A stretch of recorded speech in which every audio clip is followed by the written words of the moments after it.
Alors bonjour à tous et bonjour à toutes, c'est Muriel, sophrologue, relaxologue, praticienne en EFT à Auxerre, Vincelles et Val-de-Mercy. Alors aujourd'hui une vidéo sur la notion de l'enfant intérieur. C'est une notion qui existe dans les champs de la thérapie depuis pas mal d'années, que j'ai eu la chance moi de vivre plusieurs fois en séance dans des thérapies que j'ai faites pour moi. Et puis, quand j'ai accompagné des personnes, euh, quand j'accompagne des personnes, il y a souvent un moment où on vient s'adresser à l'enfant intérieur, la part du soi adulte qui est encore enfant. En fait, l'enfant en nous qui a été blessé quand il était petit, à un certain âge, donc à 2 ans, 3 ans, 5 ans, peu importe. L'enfant en soi que l'on porte toujours à l'intérieur en tant qu'adulte et qui va se manifester en fait dans des situations de la vie ou des situations qui réactivent des blessures d'enfance. Et cet enfant qui a été blessé, qui à l'époque ne pouvait pas euh, faire face à ces situations-là, ne savait pas forcément comment réagir. Quand on est petit et qu'on se retrouve dans une situation qui nous impacte émotionnellement, on n'est pas forcément armé à ce moment-là pour analyser, pour intégrer l'information, etc. Donc ce sont ces blessures qui n'ont pas été cicatrisées pendant l'enfance qui se réactivent en tant qu'adulte dans diverses situations relationnelles, etc. Et je ferai bientôt une vidéo sur les 5 blessures de l'âme. Mais donc cet enfant intérieur, nous l'avons tous en nous. Et c'est toujours très touchant en thérapie d'aller le rencontrer quand on fait un travail émotionnel pour avancer, pour se libérer de ce qui nous encombre. Et il y a un livre de Thich Nhat Hanh qui est très, très bien, facile à lire et qui explique bien les choses. C'est prendre soin de l'enfant intérieur, faire la paix avec soi. Donc il y a plein de choses qui sont expliquées, notamment des pratiques de méditation toutes simples pour aller rencontrer cet enfant qui a été blessé et des fois juste venir le contacter en fermant les yeux, en se recentrant, en respirant et aller rencontrer cet enfant en lui souriant, en en lui parlant, en s'adressant à lui, en lui disant, voilà, je reconnais, je sais que tu as souffert, que tu as peut-être parfois endossé des rôles d'adulte alors que tu étais un enfant, que tu as entendu des choses que tu n'aurais pas eu à entendre ou que tu as été blessé à tel et tel moment par d'autres enfants, par tes parents, par de la famille, par je ne sais qui. Et donc, lui parler vraiment, se connecter à cet enfant en soi, lui parler, avoir une image de cet enfant qui apparaît, et vraiment dialoguer avec. Hein, d'ailleurs, c'est... Non, c'est pas le nom du bouquin, c'est Prendre soin. Mais après, je vais vous reparler d'une méthode qui s'appelle le dialogue intérieur. Donc, dialoguer avec cet enfant en soi pour l'apaiser, le réconforter et lui faire comprendre qu'aujourd'hui nous sommes lui, la version de lui ou d'elle adulte, et que tout va bien, que nous sommes en sécurité. Mais avant ça, c'est important de reconnaître et d'entendre sa souffrance, entendre qu'il a été blessé, entendre qu'à certains moments il a souffert, il n'était pas entendu dans ses besoins, dans ses attentes, ou alors il a été peut-être qu'il a reçu de la violence sans que les personnes n'aient forcément voulu être violentes, mais voilà, chacun a fait ce qu'il a pu avec ses ressources. Et donc c'est important d'abord de, d'entendre et de reconnaître la souffrance de cet enfant. Ensuite d'avoir un contact avec cet enfant, ça peut être juste un sourire, un regard, ça peut être imaginer lui faire un câlin. Moi, j'aime bien en ce moment, j'ai cette image de danser avec son enfant intérieur, euh, jouer avec, même des fois trouver un petit rituel pour honorer cet enfant, pour lui montrer qu'on est là et qu'on sera toujours là. Et ça aussi, lui dire, je te reconnais, maintenant je suis là et je serai toujours là pour toi. Quand tu auras besoin, je suis à tes côtés, je suis là. Et ce que dit Thich Nhat Hanh dans le bouquin, c'est qu'en fait, donc reconnaître que l'enfant a souffert et aussi reconnaître que nous sommes le prolongement de nos parents, de nos grands-parents et de tous nos ancêtres. Au niveau cellulaire, hein, nous sommes vraiment le prolongement. Nous sommes nos parents, nous sommes nos ancêtres. Ils sont en nous, ils sont dans nos cellules. Et on pourrait faire un lien d'ailleurs avec l'épigénétique aussi, qui est une science qui montre aujourd'hui, qui prouve que nous sommes parfois porteurs de traumatismes non résolus de nos ancêtres.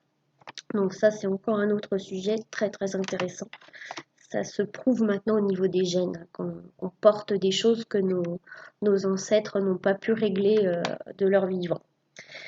Donc nous sommes le prolongement de nos parents. Alors des fois on entend des personnes qui sont très en conflit avec leurs parents ou avec d'autres personnes de la famille qui disent je ne peux pas pardonner, etc.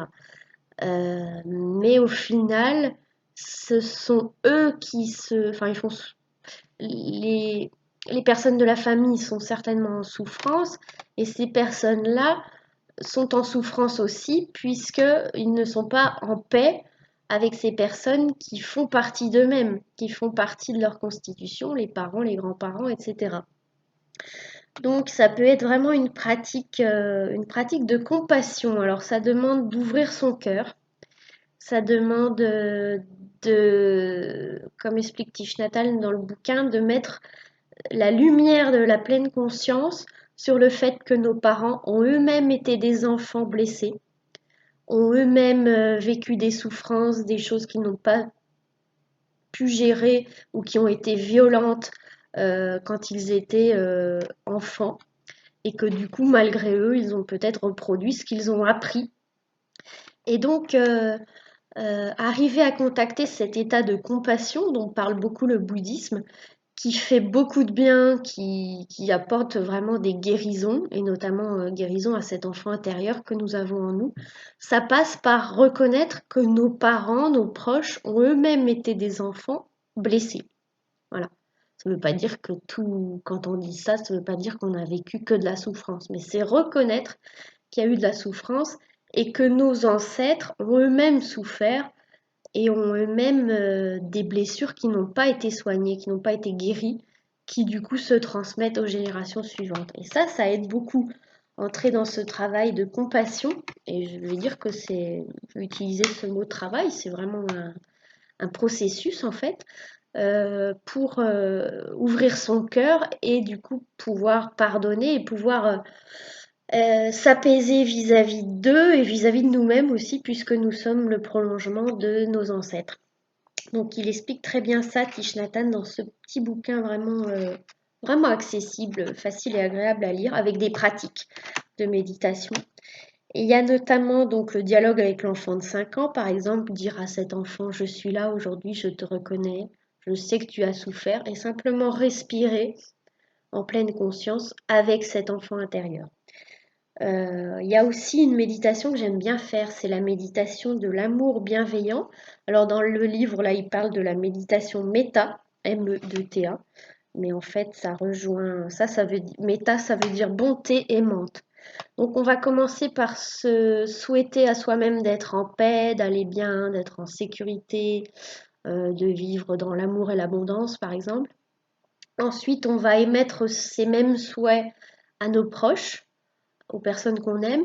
Et puis après, on va élargir, et vraiment là, ça demande d'ouvrir son cœur et de pratiquer la compassion pour envoyer ces mêmes souhaits de paix, d'amour, de sécurité à l'ensemble des humains, même à ceux qu'on n'aime pas. Voilà, et des fois, on élargit même à tous les êtres vivants, les animaux, les plantes, etc. C'est une méditation assez puissante quand on arrive à se connecter à ça. Ça demande vraiment, ça demande d'ouvrir le cœur, ou en tout cas, ça ouvre le cœur parce que voilà, on part de soi et on élargit pour considérer qu'en fait, en chaque être humain, il y a des blessures et que du coup, quelqu'un qui est maltraitant, qui est violent, qui est méchant avec nous, en fait, considérer qu'il porte en lui des blessures qui ne sont pas cicatrisées et que c'est pas contre nous. Et là, ça rejoint un accord Toltec euh, que du coup, au moment où je veux vous dire, je ne trouve plus. Voilà, ne jamais faire une affaire personnelle. Ne fais jamais une affaire personnelle. Bon, pour avoir les mots exacts, vous pourrez regarder soit dans le livre, soit sur Internet. Ne jamais faire une affaire personnelle de ce que les autres nous renvoient. Parce qu'en fait, c'est pas contre nous.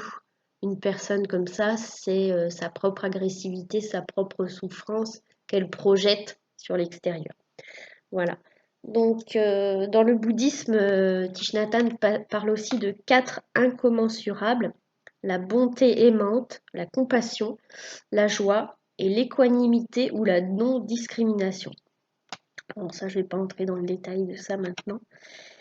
Donc, cette pratique de l'amour bienveillant, pour l'avoir déjà expérimentée, elle est très, très agréable et très puissante.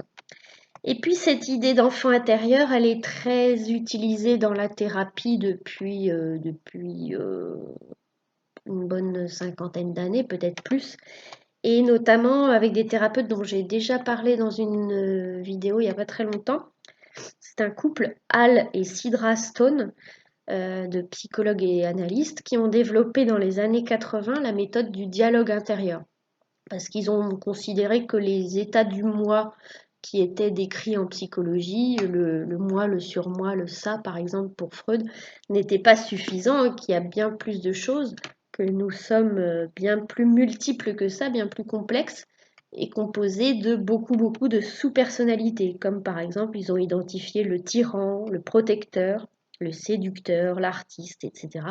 Et nous avons notamment tous un enfant, une part de nous qui est encore enfant dans l'adulte et qui, à différents âges, a pu être blessé et porte encore ses blessures, d'où tout l'intérêt, la douceur et la puissance de cette pratique de l'enfant intérieur. Et moi, j'ai vraiment pu l'expérimenter en tant que, à titre personnel et moi en tant que thérapeute avec des clients. Donc c'est souvent très puissant et émouvant d'aller recontacter cet enfant blessé qui vit toujours en nous et qui a besoin parfois juste d'être entendu, reconnu et pris dans les bras ou voilà, apaisé.